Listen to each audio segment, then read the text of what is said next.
and you're not going to realize that you're having that subconscious image, and you're going to say, you know what, I'm not going to speak today. And you think, I'm making a conscious choice to stay safe. If people say, how do I overcome fear or anxiety or stress?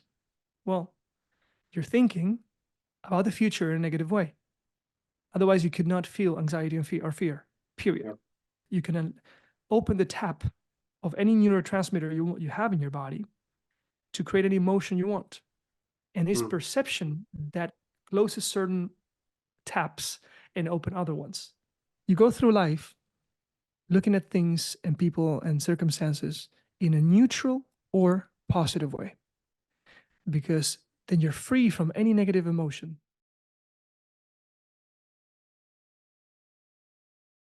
Welcome, Team ET. Great to be with you again. And today we're back discussing, as you probably know, one of my favorite topics, the mind. We can never learn enough about the power of the mind and how it impacts our lives, whether it's consciously or subconsciously.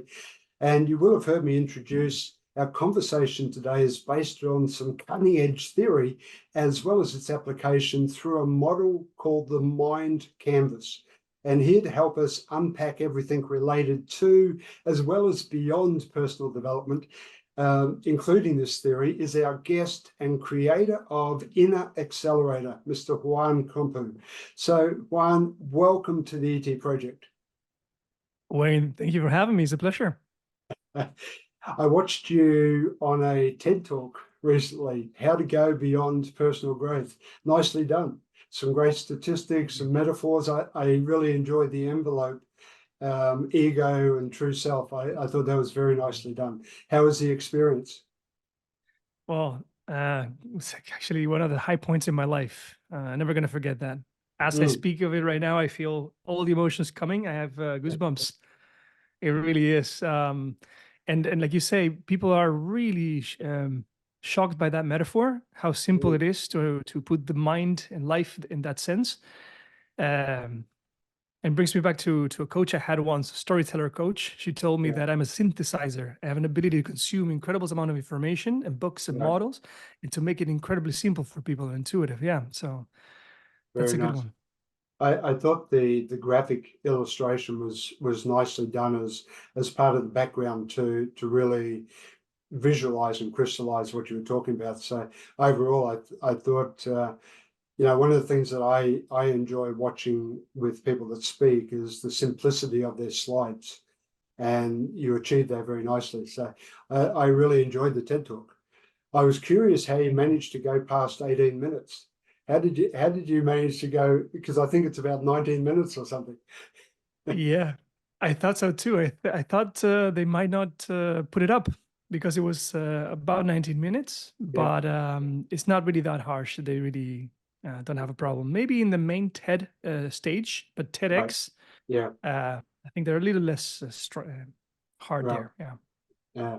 But it was very nicely done. I'd recommend anyone that's interested. We'll put a link to it in the show notes, of course, but it's well worth listening to. And the message that you give is so important, so powerful. And we're going to probably dive into that in some way, shape, or form today. But I thought before we get too deep into the conversation, I mean, you're known as a transformational coach, and you're also the creator. I don't think last time we spoke that I realized that you were the creator of Inner Accelerator or Inner Acceleration. Can you share a little bit about what that is and what you do with that, if you don't mind? For sure. So Inner Acceleration is the latest evolution of trying to explain people what is it that I do, really. If you look at, well, let me start this way. It's really about personal and leadership development and team development, right? So that an organization can tap into the performance and engagement and well-being potential of anyone within the organization. Right. The thing is that there's so much being done on the outer side when it comes to the performance, the behaviors that lead to that performance. External motivation, motivators, money, policies, hygiene factors in the company, whatever. But it's not enough being done on the inner side. Right. I worked also as a trainer for world-renowned training bureaus. Mhm. And if you look at what the trainings that are being bought are 90 to 99% on the outer side, on what is the thing that people could do to achieve a certain result, how you say no, how do you delegate, how do you give or receive feedback. So that's the soft skills, but usually on this outer side. Mhm. Most companies are not daring to go into the inner side, the inner development. When I'm talking inner development, I mean the self-awareness, the ability to self-regulate, right? Your emotions, your Yep. attitudes, your behavior. From where then your behaviors come and actually manifest in results or the lack thereof, and the cultures that we create, all of us actively co-create every day with Yep. those behaviors and the lack thereof. So if we tap into that inner side that is not that visible, that some companies are scared of going there, then you accelerate that inner development to be, going as fast, if not more, to the complexities and the evolution of the outside world with this VUCA world, volatile, uncertain, right, complex and ambiguous. Well, inside is also like that, and we're not addressing it enough. I have developed a way to accelerate that, so the companies can tap into this potential faster, and people as well. Very nice. Well, definitely going to get into that when we talk about this model that you've developed, I'm sure. So, what's the core philosophy behind inner acceleration? Like, I know you focus then broadly on it, but is there a core philosophy that stands on? Ooh, it's a bunch. It's a whole system. But one thing I could add as a next part of my answer is, if you look at a graph of what is the most important set of skills for leadership, for professional development, for life, Mm. it's been proven to be emotional intelligence. Yep. By far. And if you look at a chart that compares the evolution of different intelligence throughout life, so we have the past here, we have the future, and you see that cognitive intelligence, IQ, goes really fast from when you're a teenager or a little before up until you are 20, 25 years old, and then it stagnates and it's Right. flat lines, and your IQ basically doesn't change much. EQ, which happens to be the most important set of skills, the highest predictor for performance, success, life satisfaction, and everything, it starts going up in your teenage years, very slowly with a different angle, and it peaks at around 50 to 60 years old, or 40 to 55 years old. Mm-hmm.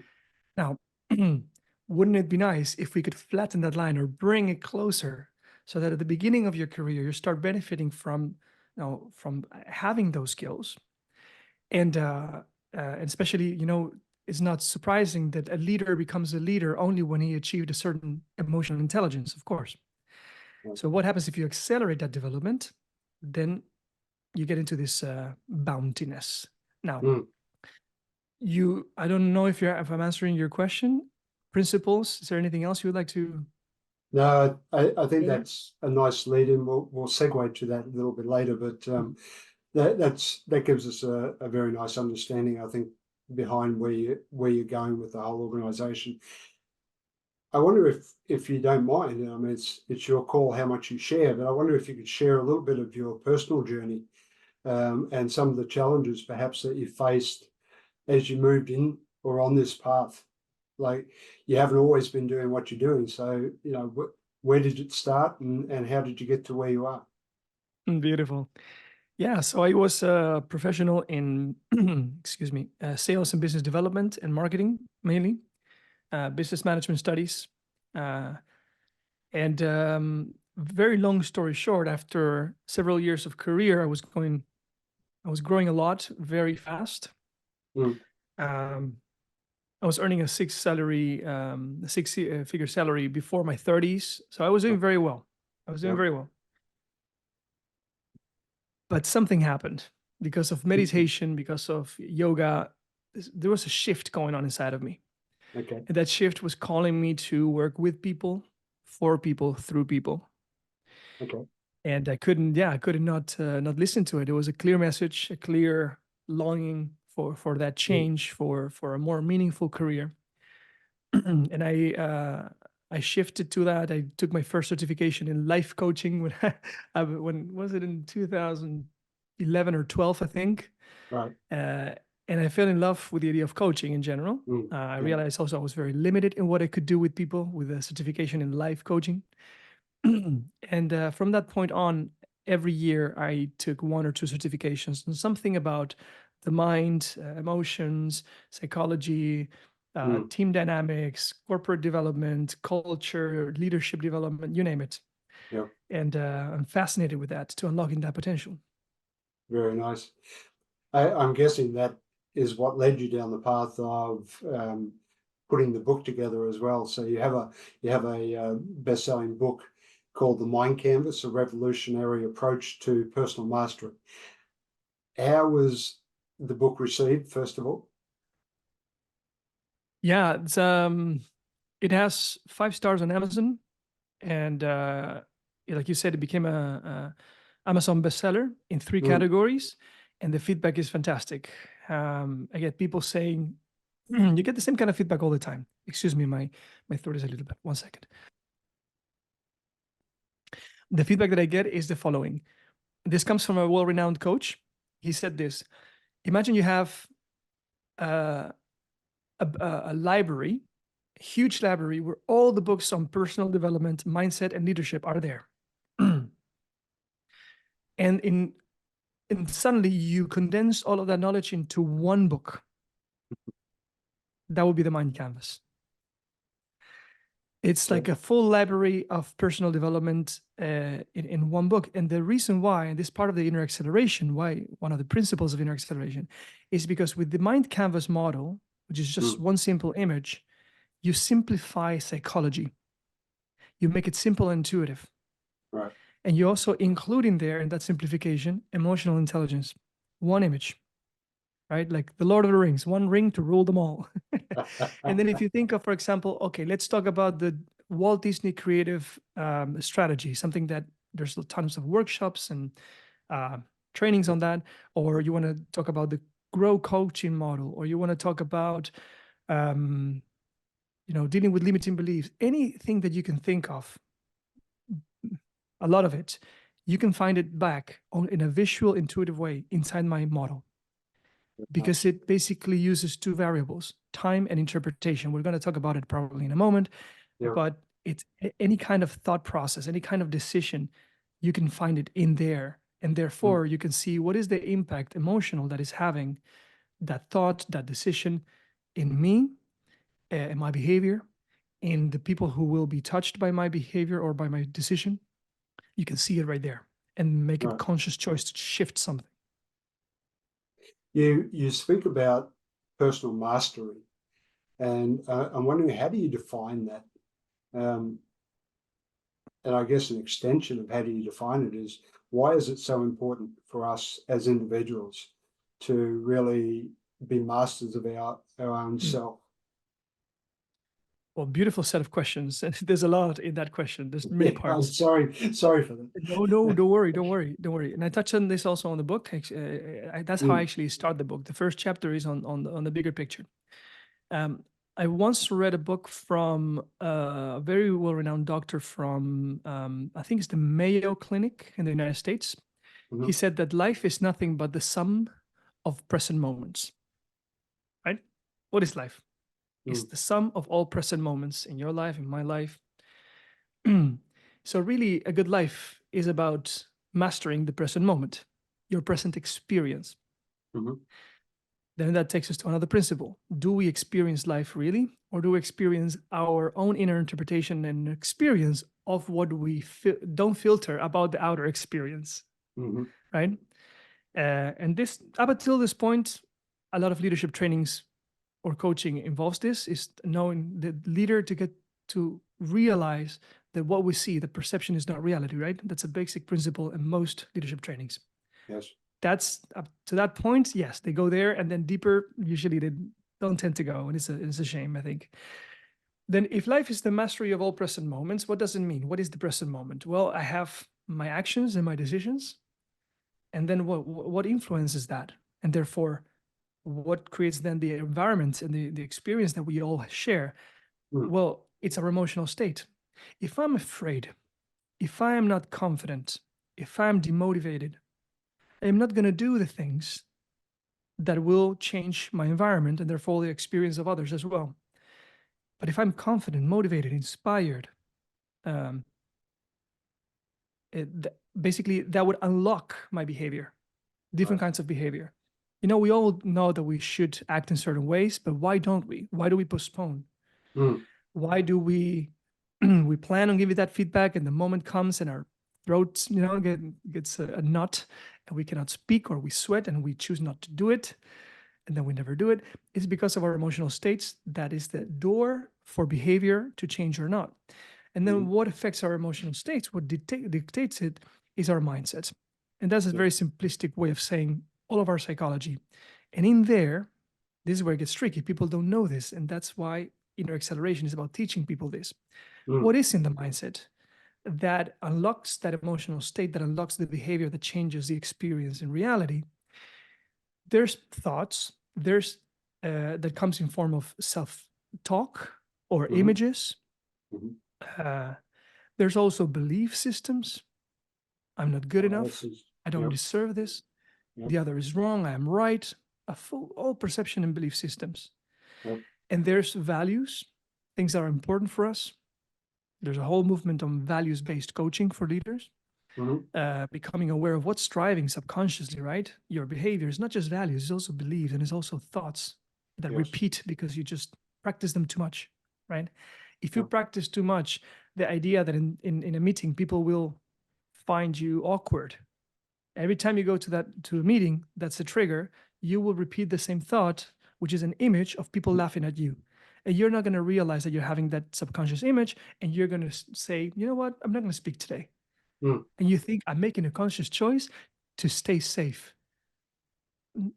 No, you're not. You have made a subconscious choice that you don't realize it, to not risk and therefore tap into the gains potentially of that risk. So, and there's also needs, subconscious needs, because of our psychological development. There's a bunch of stuff. And the thing is, because we are in our own heads, it's very difficult to be aware of that, to take that step back, look at whatever is that mindset, and to realize, to what extent is this serving me, my goals, and the people, my stakeholders, and their goals and their needs.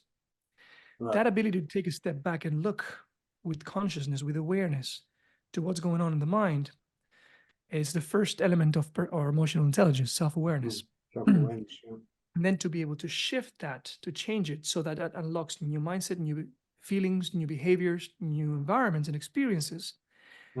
It's the key. It's not easy, but it's very simple. And with these visual models, once you see it and you get it, it is very difficult not to be able to master it. Very difficult. You would have to really want to sabotage yourself and your life to not tap into this power. Very good.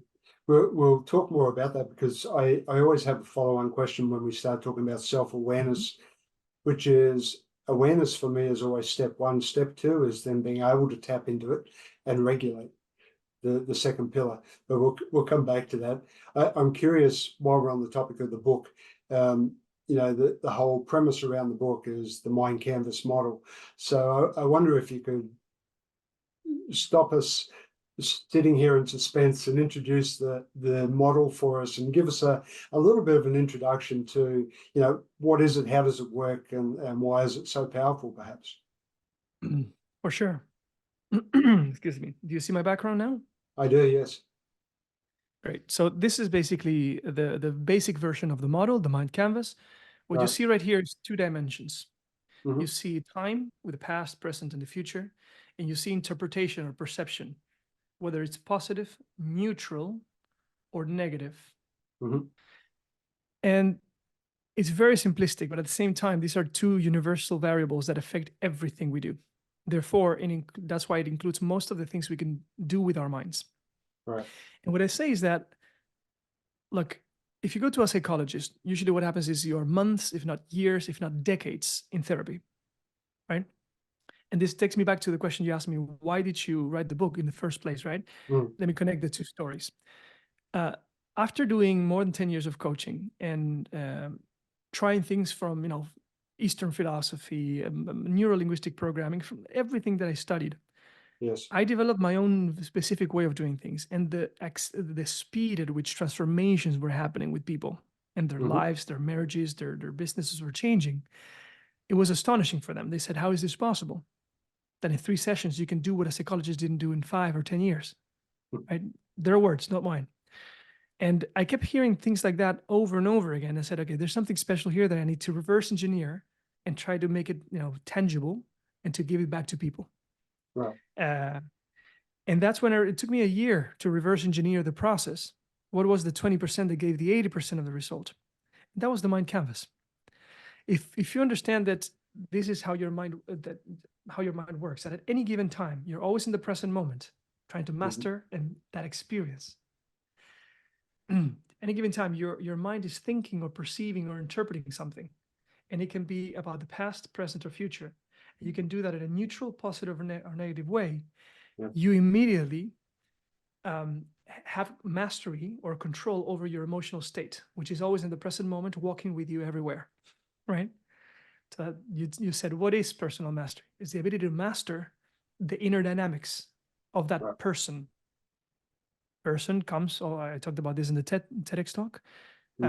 Person is nothing but the persona, which the mask of an actor, the personality, that idea of who we are and what we do in life. It's just a story. If you're able to detach yourself from your thoughts and be able to look at them like this model allows you to, because of the space that it creates, you can very simply realize, oh, at this moment in time, I have certain emotion that is affecting my behavior in a certain way. And it's because, I see it now. For example, I feel shame right now. And because of that shame, I'm lashing out in that meeting towards that person. And why do I lash out? Because I feel shamed right now. I'm trying to defend myself, or my ego is trying to defend itself. And why do I feel the shame? Shame is a typical emotion from a negative interpretation of something that happened in the past. Yep. Accompanied by words like, I shouldn't have done that. I'm so stupid. That's so bad of me. So when you see, oh, look, this is where I am, you intuitively know that this kind of thinking, interpretation about you, life, the situation, or whatever, creates a negative, self-limiting emotional state that then manifests in your behavior that is not going to be functional and creating a culture that people want to be part of and feel safe in. So same thing for the future, right? If people say, how do I overcome fear or anxiety or stress? Well, you're thinking about the future in a negative way. Otherwise, you could not feel anxiety and fear, period. Yep. If you then take that step back and say, how am I feeling right now? Oh, it's not, is it empowering or is it disempowering? Simplified. Am I feeling empowered or not? If not, what kind of contents of my mind do I have that are creating that feeling? So that gives you self-awareness, not just about how you feel, but how you're creating your own emotions, which means self-responsibility, right? We talk about accountability, responsibility, but we don't take our own responsibility for our own emotions. We say, you make me feel this way. You offended me. You're frustrating me. No, you're not. All those emotions we create because we're unaware of our own expectations of what should be and what we deserve and not. And this gives you that perspective. So it gives you self-awareness. It allows you to be responsible for your own emotions. And then immediately, intuitively shift that into at least neutral mental strategy, factual, or positive, self-empowering, and empowering to others. For example, if I'm thinking of giving feedback, first I apply this to myself. Why am I so scared to give that person feedback? Because the last time I tried, that person did something and manipulated me. It's quite a narcissistic person, whatever. Okay, so I learned that if I do that, then I feel bad and bad things happen. Now the question is, should the future be exactly like the past? Can I not learn from that and evolve my behavior or my approach? Right. So the mind got stuck in the past negative, and is not allowing you to learn, grow, change. Right. Exactly. So first I need to do the work on myself. If I want to accelerate my development in terms of giving feedback, first I need to look at myself. okay, so I'm scared of what could happen because of something that happened bad in the past. Let me shift that. The negative, that's not how it happened. The person was not aggressive towards me. The Yep. person, if you look at the facts, was with their own limitations on emotional intelligence, trying to let me know how not happy he was with what was going on, with his inabilities, with, he just never learned. That's a fact. So he's doing the best he can with the emotions he has at the moment. You see, when you speak that way, you think that way, neutral, you feel equanimous. The gray heart, that's why it's gray. Instead of a red heart, which is a negative emotion, or a green heart, in the animations I show it with the colors, right? Yes. So first is to go to a equanimous point of view and interpretation of reality so that you're free to choose empowering approaches, behaviors, decisions, not from fear, not from anger, not from all this negative stuff. And then from that negativity, you're free already, your decision making is better, but you can also explore the other side of reality, right? What could be the positive intention of that behavior of that person? Well, if you look at it, that person already has said the same thing already for 10th time in our relationship. It appears that I'm not listening. So maybe that is just the person being frustrated, trying me to understand and to put myself in their shoes, for example, right? Finally, I see it. There was a positive intention. Then what happens is I start feeling compassion, understanding, patience, all emotions that I couldn't tap into before because my mind was focused on my negative biased interpretation of the past. Yep. Any emotional state, you can activate it within 1 second. You can open the tap of any neurotransmitter you have in your body to create any emotion you want. And it's perception that closes certain taps and open other ones. And this is what makes it so simple, so intuitive, so easy, and so fast. Right. So if you're having just to conclude, any kind of problem or conflict, there's no conflict between people. There's only conflict between perceptions of people, maps of the world, filters of reality. Yes. If you stay in conversation, challenging your own perceptions towards the positive and factual, and you invite the other one in conversation to do the same, there is no conflict. And then we say, what do we want to do with this? Where do we want to go from here? And we co-create better realities for everyone. Very nice. So if I was listening carefully enough, I heard a couple of words that you used. One was intention. So once we become self-aware, we then have that capacity, at least, to set our intention about our reaction or our behavior, and we can choose whether it's going to be positive, negative, etc. So I think that's a very nice map for sure, and it's something that I also talk a lot about. So it fits very nicely with what I understand as well. When we spoke, gosh, it must be several months ago now. It will take a while to come together. But when we spoke, I remember you mentioned pure consciousness versus our normal consciousness. Is there a distinction between the two? Like what do you classify as pure consciousness? What was the other word? Pure as opposed to what? Well, pure consciousness as opposed to normal, when we're conscious about our state. So if we have a normal conscious state, so we're present in the moment, is there a difference between that and pure consciousness? Is that a higher level, or did I misinterpret? To be honest, I don't remember exactly what you mean. If we talk that, but I can give it a shot because I think I know where you're going. Look, there's what is consciousness, first of all, right? And why is it important? If you're not, to make it simple, we can say, okay, consciousness, awareness, same thing. Are you aware or conscious of things? That's what makes us human and separates us from other animals and mammals and species, is that we have the ability to be conscious of our own inner dynamics and therefore change instead of being a victim of DNA or fate. So the question is, how much are we aware of? How conscious are we? We can always be more conscious, right? We can always be more conscious. And that's why emotional intelligence takes longer, because it takes us life experiences to realize, look, when I do that, I push people away. When I do that, I break things. And oh, I got fired. Oh, apparently you cannot just say whatever you want in meetings, you know? So, and then your new map of the world gets formed, and you realize there's limits and there's impacts and effects and causes. So you always become ever more conscious. And unless you become enlightened, right? So there's a nice metaphor that, imagine everyone is in a mountain climbing in a cone-shaped mountain. Everyone is walking towards this the tip, but everyone is looking. When they look back, they see something different because it's a cone-shaped mountain, right? Everything, wow, this is reality.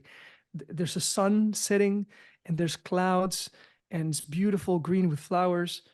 Right. And then the other person on the other side says, what are you talking about? It's cold and rocky and cold, Yes. right? There are no clouds. You're crazy. You don't see reality. And we have all those shades of reality. And the only time that we can see everything really, and we have complete consciousness, is if you're enlightened. Now, does that exist? Yes or not? That's a different question. I do believe. And can we achieve it? Do we even want to? That's a completely different question and path. But we can always be, in general, more conscious, see more. And what is it to be seen, right? There's, like we said, thoughts, emotions, values, needs, intentions, behavior, impacts, cause and effect on others, karma, how they call it, the enlightened ones, right? There is consequences in all of those levels that I just mentioned, towards the future, towards one day in the future, 1 month in the future, 1 year, 3 generations into the future. So we have now, to make it concrete, the case of the CEO of Patagonia, right? I think he retired already. This guy who gave his fortune to charity. It's unbelievable. He is such a conscious human being that for him, profit, look, I have enough, but the cost of me hoarding to my patrimony is just too high, because I'm feeling, I feel the emotions of the people who are hungry 3 generations in the future. He just doesn't think about it. He also feels it. That is a high level of consciousness. Right. Now, and if we go to the word pure, trying to imagine what is it that we talked about, that thing whatever you're able to see and be aware of and conscious of, it can be like a glass, right? Of a pair, your glasses, right? It can be pure or it can be tainted. Now, what are taints? Things that taint your glasses or your consciousness? Fear, limiting beliefs, right? All these negative perceptions and things, like mistakes of the mind, let's say, that cause fear and therefore limits people and situations. Because if I'm looking at someone, for example, stealing, I could see that's a not adapted human being in society, or I can see, well, look, I don't know anything. Maybe the person really wants and is trying, but the conditions really doesn't allow it, or he just lost his job 3 months ago. He has 3 babies that were just born. Because we don't entertain possible ideas or don't have honest conversations with interest, we know nothing. And therefore, we have mistakes or spots in our glasses through which we look at the world. And that lack of purity makes us feel things that are not in line with reality, therefore do things that are not helping. And beautiful response. Better than I was actually thinking about myself when I asked the question, but I like that metaphor again very nicely. There's a video I just saw yesterday on LinkedIn, which is demonstrating exactly what you just said. There's a teacher in a country, and one of her students has their head down on the desk. They look like they're asleep or something, and so she punishes him by corporal punishment. And it's fast forward to later that evening, and it shows that that boy's father is in prison. It shows his mother is in a wheelchair. It shows him out doing all the hard work, and he's exhausted. He comes to school and he falls asleep.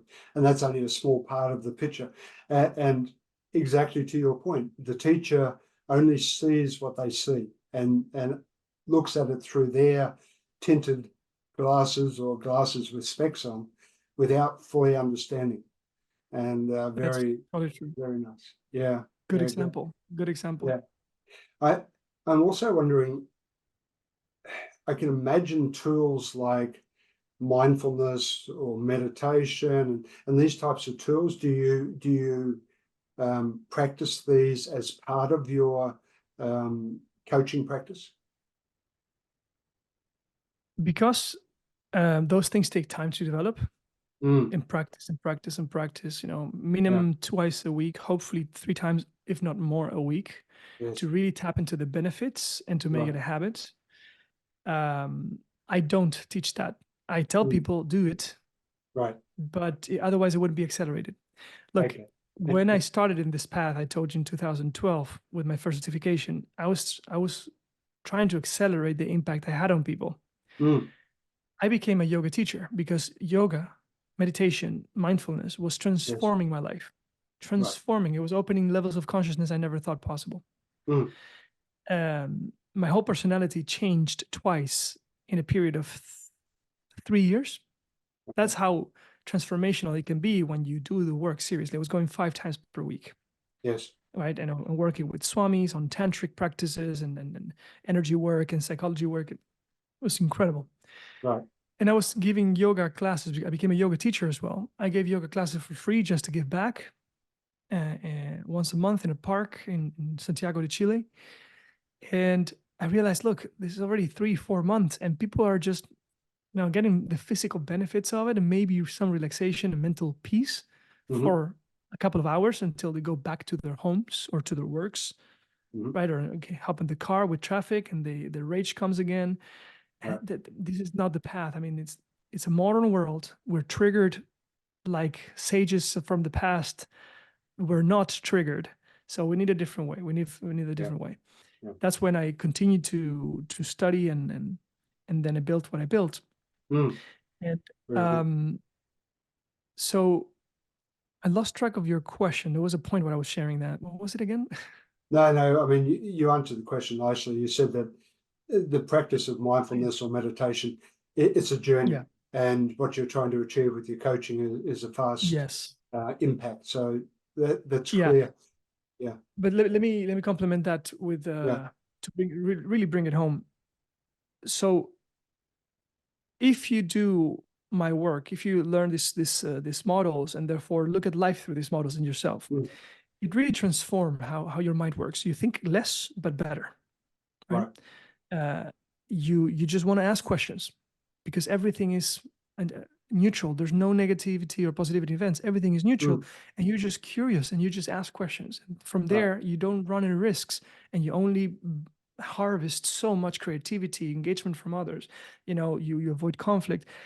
But the thing is that to be able to overcome the tendencies of the mind, which we are wired already with all the negativity in our perceptions, there is a process of deconditioning, and this mind canvas model helps you accelerate that. But if you want to take it to the optimum speed, you combine it, this intuitive framework, with the practice of creating a step, taking a step back and looking at your mind, and that's mindfulness. So the more you practice mindfulness, it accelerates also the mastering of this model, and therefore is a perfect cocktail.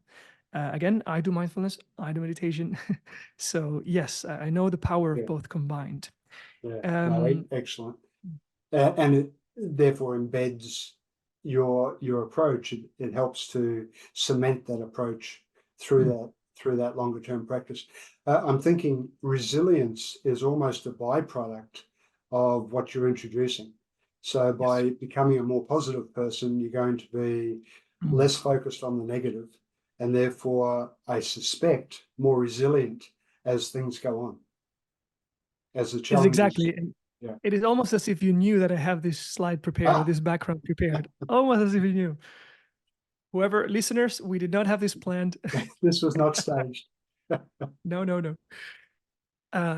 What happens is that when you practice enough, this way of being, this way of looking at your mind and life, there's a transformation of your mind. you see that there is no use in thinking in negative terms. There is really no use. I mean, your psychology is wired already in a way that it will show you the risks in the future. It will show you potential negative things. That we have that. You're not going to be able to avoid it. What we have to do is to be able to be conscious and minimize the unnecessary negativity that limits us and limits others. So the first reaction is going to be negative. Maybe you say, oh, this bad thing could happen in the future, but immediately you're aware and you say, thank you. I took the message. I see the problem or the risk.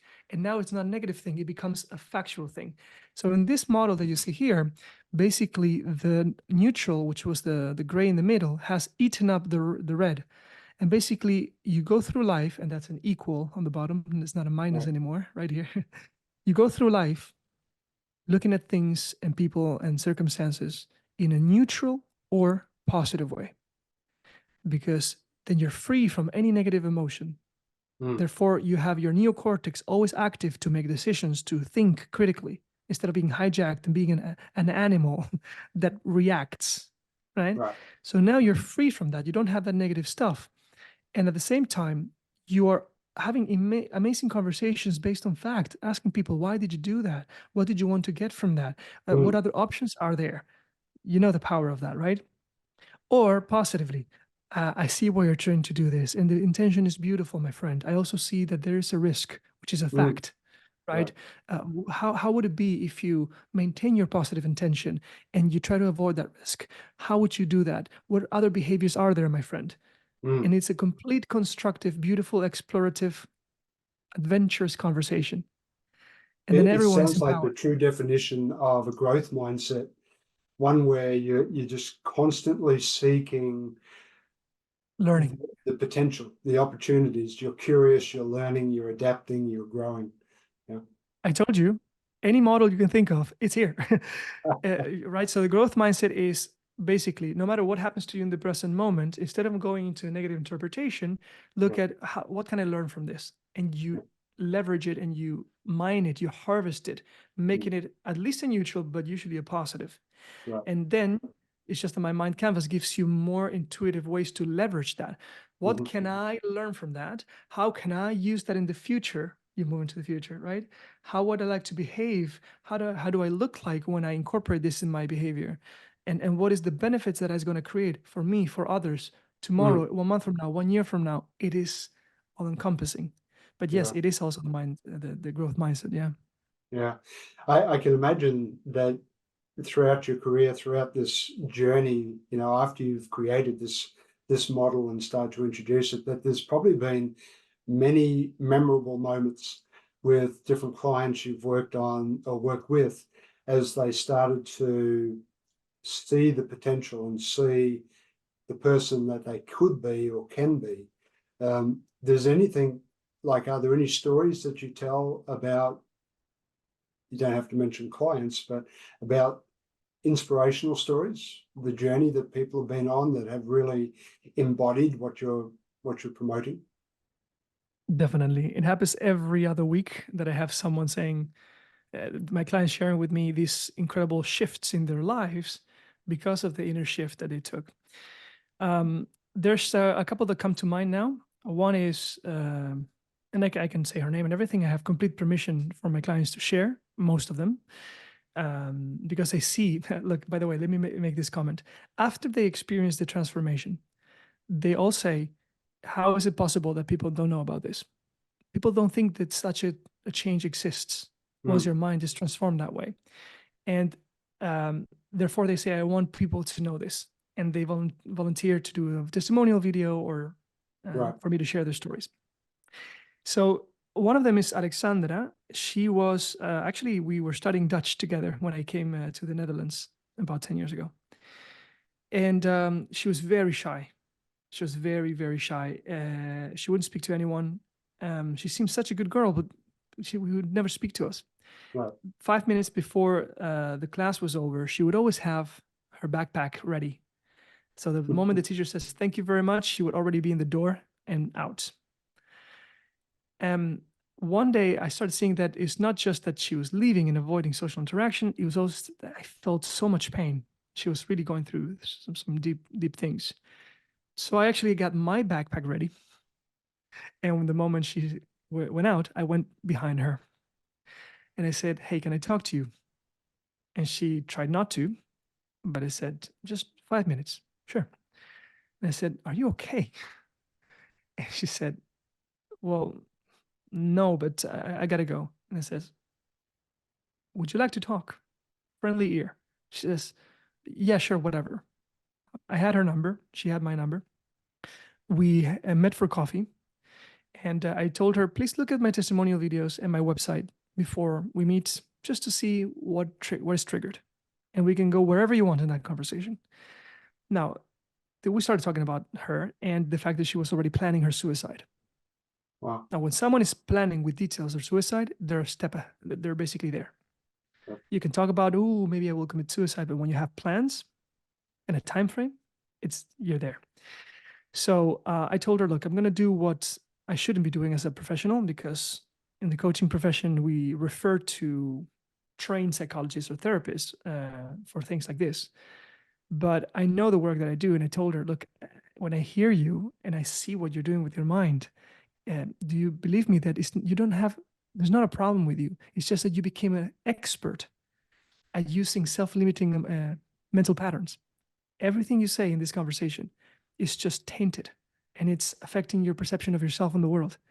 And I gave her 3 examples, and he says, "Oh, wow, I never knew it, but you're right. I cannot feel good if I say those words, and that's not true. I know that it's not true, but I didn't see it up until now." And I said, "You see, I think there's potential here. I think I can help you." I said, "Would you take the risk with me?" Okay. She bought the package. We had 10 sessions. At the end of it, you can see on my website the testimonial. Her life completely shifted. She abandoned the abusing boyfriend she had. She fixed her relationship with her very toxic mother. She changed jobs. She changed countries. She went to the UK. She's having a job she loves. She's growing her career instead of being stagnated because she had no confidence. She had no confidence in herself. Yeah. She's thriving in all ways. She's fit, she's healthy, everything shifted. And it's because of her learning this way and taking full ownership of how her thoughts affect their emotions, and emotions, the behaviors, and all that. That's one. And I really invite people to see that video. It's very emotional, very beautiful. And the other one was one of the last ones. Let's say I have a CEO and founder of a company in Poland. It's an international company based in Poland. And this is a very young, bright guy, really, really brilliant cognitively. If he would be more emotionally intelligent, he would not come to me. Because the thing was that he was close to a burnout, already in the edge for many months. And something he didn't mention in the intake process was that he was suffering physically so bad, aches all over his body. But that was not a topic of conversation. So on the first or second sessions, I saw him really tense and twitching and with tics. And I said, "What's going on?" Now, he told me, "Yeah, I've been really bad for a long time. I've gone to every doctor and done all the tests I could, but nothing helps. They cannot pinpoint what it is." And I said, "My friend, I've been there, done that. It's just stress. It's your nervous system in havoc, you know?" And we did one process, where I took him to the next level of this work with the mind canvas, which is even beyond the mind and into the body. So emotional intelligence, physical intelligence, and even, if some clients are open for it, spiritual intelligence, which has started to be demonstrated as well and studied and researched. One session, we kept on working on some other stuff. 2 months, 1 month later, I asked him, "How are you doing? You seem very like smooth and everything." He says, "Juan, it's been 3 months. I don't have 2 months. I don't have any pain. The pain was completely gone after that session where you taught me to talk to my body and to listen to my body. The pain was completely gone in all of the body." So the power of the mind over experiences, others, cultures, your health, your physical sensations, it's impressive. So what happens between the 20 centimeters between our ears determines our experience and the experience of others. Mm. So these are two good testaments, I would say, of the potential. Yeah. Very powerful stories for sure. I was listening to you and the thought came into my mind, so I'll ask the question. Is there some specific advice that you give your clients at the start of this journey? Or are there, is there a framework that you put in place at the beginning? I guess each is unique, but is there something that you typically will do with your clients at the start of this journey towards this inner acceleration? Yeah, definitely. So there's a bunch of things. The very first one is from the intake process. I do not have an intake if you do not invest time, and I invest the time also for free for them. In filling up 3 assessments that some of them are mine based on my model, some of them are from other work. You do those assessments. I get the reports. You get the reports. I study those reports. We jump in the intake, and that intake is a very special one because we basically I ask a few questions to completely understand the picture, and then I give the people their stories back to them. So this is what I see. You are someone who, and I tell their life stories. And they usually say, you know me better than my mom, right? Because I go into everything, the subconscious things that are driving their decisions their whole lives and why they're in the current state that they want to get away from. And what is the things that are calling from within, these evolutions, these developments that are calling them to step into. I completely get it because of these life models, psychological models. And once I see, wow, now I know why I am stuck in this place, or why is it that I cannot have the progress that I want, and it's clear where I want to go. We have the A and the B, very in a deep way. So now we have that, and we know what the journey could look like. And yes, the journey is very variable because every session takes us to places that we might or might not expect. But that is not something that is there. The other thing is that before session 1, after they jump in the journey, they go to my community online platform where I have a program for them. Very short. If they only watch the videos, it's about an hour. If they do the exercise as well and they use the worksheets and workbooks and guided practices that I have there, it could take up to a day or 2, depending on how deep they want to go. But at least I have them to watch the videos. And basically the videos are a summary of my book and other models that I also use. And when they jump into the first coaching session, we have the same language and models to really analyze everything that's going on and analyze others. And therefore, from the first session, the person is working with another mindset already. And therefore, that's why it's accelerated. Very nice. So are there any tips, practical exercises that our listeners could try if they wanted to start improving their mindset or their personal mastery? Like, is there anything simple enough that you could introduce on the podcast that people could try to get underway? For sure. It's going to sound cheeky, but the first thing is you can buy the book because all the tips, all the principles and the basic processes and tips they can implement is in there.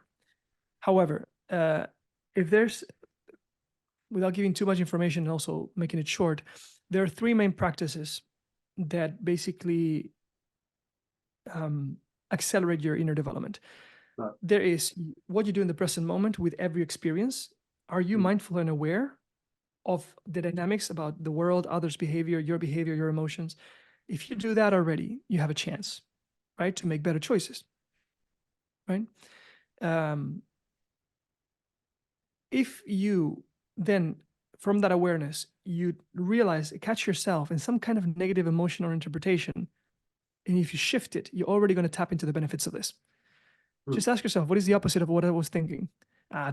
This asshole or something, excuse the language. Really? Is that person an asshole? Let's go to the facts. Is the person a piece of skin from the behind of the person? No. So this is me being very rude, completely non-factual. So what is the thing here? What are the facts here? Right, so you explore the facts. Immediately you're free from judgment. And from there, you go into the positive. What else could it be? How is this an opportunity for both of us? You go from negative to neutral to positive. your perception is already transformed for that thing in that moment. You keep doing that, as you go throughout the day. The more you practice, the more pure your consciousness becomes, the more free you become from judgment, negativity, and you stop being a toxic leader and a toxic person for everyone around you, for your neighbors, for your family, your kids. The more often, the better, just like with meditation. I call this process, I gave you the short version of it, but I call this process the arise process. You arise from the negative, you arise from destruction and toxicity towards higher frequencies, higher levels of thinking. Those 5 steps of the arise process are very thorough, and I explain it in the book. Basically, take you through a process of that is guaranteed to transform your understanding of any situation. And it teaches you to coach yourself, not superficially, like, okay, just shift my thoughts. No, that's superficial. A transformation of thought process, a self-coaching process of 5 steps that teaches your brain to heal and to purify itself. So that's one thing. I give you the gist of it already. And if you always go like that, then your memories become better memories, because it's a more positive memory that now doesn't haunt you, but it just influences you in a neutral or positive way. So every day you become more free and light. The other 2 practices is what you do at the beginning of the day, what you do at the end of the day, or the beginning of any time period and the end of any time period. You could do this monthly or yearly, and they call that the planting ritual and the harvesting ritual. So if before any meeting, unit of time or day, you look into the future and you explore, what do I want, right? That future positive. How do I want to live today? What feelings do I want to experience today? What values do I want to live by today from my personal leadership compass or something, right? How do I want to be with others? What results do I want to get? Whatever. If you explore that, we know how it works. Visualization is proven. You wire your brain for manifesting those things because you're aware of cues of the environment, opportunities, and you already play them in your mind. So basically, you don't have any fear to do the things you know you want to do. You have the confidence because you've seen it happening already. So you activate confidence, motivation, inspiration. You feel great. You manifest your day more. And also you explore in that planting ritual the negative, but because you're conscious now, it's not negative, it's factual. You ask yourself questions like, what could happen today? What is a moment of truth? What is a high stake moment? That meeting with a partner, that the relationship is not very good. Okay, great. How do I see that in a neutral way? And what would I like to do with that? So it stays factual or positive. Yeah, I would like it to be even better than it was. And for that, I can actually stop doing that. And I can actually start asking these types of questions that unlock understanding, compassion. So you manifest your day, even looking at the potential risks. And then at the end of the day or unit of time, you look back and you harvest. So you plant or sow, and then you harvest. And you do the same thing. You always start with the positive, always, because the mind always wants to go to the negative first. So you coach your brain into going to the positive. What am I proud of? What was great today that I did, right? How did I live my values? How was I the person or leader that I want to be? And you harvest, because otherwise you're going to forget it. It's not going to go into your long-term memory after you sleep. And then every day you're going to judge yourself. I'm so stupid. I'm so whatever, No, all the gold is there to be mined. You just have to see it. And once you do, it's going to empower you from the past, from your memories every day. So harvest that, become aware of that positive things. What were moments that I acted in a way that I'm proud of or happy, success moments, etc. And then you go into the negative that is not negative anymore because you're conscious. What were things that were not that well? Right? It's not bad, not that well. Things that could have gone better. That's a fact, right? Great. And what can I learn from them? What did I do? How did I cause it? What other behavior would avoid that situation in the future? What do I learn from the behavior of other? What could have been the intention of the other? Why is that person acting that way? And this reflection expands your consciousness and purifies it. Then you go to sleep. The next day, you have an operative system that is less heavy, more pure, works faster, and has other kinds of programs that you just downloaded because of that reflection. Very nice, beautifully explained. So some real pearls of wisdom. Thank you for that. We were talking before we hit record about what's next for you, what's next for the inner acceleration. you know, where you're heading, anything you're doing at the moment, any new projects? Definitely. So after doing this work, because the book is out for 2.5 years now, I think, more or less, Yep. maybe 3. What I've been doing is bringing this work now to and perfecting the B2C side and working with founders and leaders internationally. And now that that is completely on its own wheels, I'm going now into B2B with Mhm. trainings and workshops and group coachings in organizations. So I have a set of sessions. It could be 2-hour, 4-hour, full day, 2-day, whatever, to go as deep as the client. It depends on the amount of impact they want on the Mhm. development of their people. If it's a organization that doesn't want to go so deep because it's afraid of people being, spooked by subconsciousness or things like this, well, great. There's a minimum level of self-awareness and self-responsibility that needs to take place for their Yeah. transformation and acceleration to happen. And that's what I'm bringing. I have actually just finished choosing my first group of facilitators that will be working with me, giving this. Some of them are old clients. Some of them are trusted trainers that I respect a lot. And I'm bringing that into companies now, my friend. Well, all the best with that. Where can people go if they want to connect with you and learn more about what you just mentioned and what we've spoken about? How they can find me, did you say? Yes. Yeah, so, well, either by my name, Juan Campoo, that is JuanCampoo, Juan Campoo, or easy, inneracceleration.com, inneracceleration.com. I am most active on LinkedIn, so you can also find me there.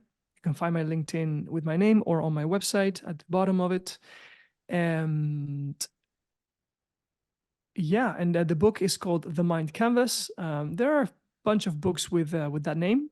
So either you find it with my name next to the Mind Canvas name, or maybe we can share the link with them. Is that possible? We will. Yes. Yep. Got it. Yes. Excellent. Well, we'll put the links in the show notes as usual. So please go to the notes. You'll find all the links, website, LinkedIn, book, everything else we've spoken about. So Juan, great conversation. It's been really enjoyable to listen to the clarity you bring around this topic. So I've been involved in the similar discussions for a number of years, but I think you bring a new level of visionary understanding to this whole dynamic, and it makes it very, very much an interesting area for people. And I can imagine a lot of people want to go down this journey. So thank you for sharing that.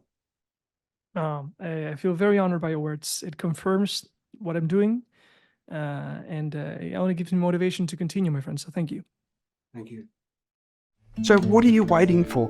Hit the subscribe button below and click on the bell icon so I can pop up in your feed occasionally with a great tip for your ultimate growth.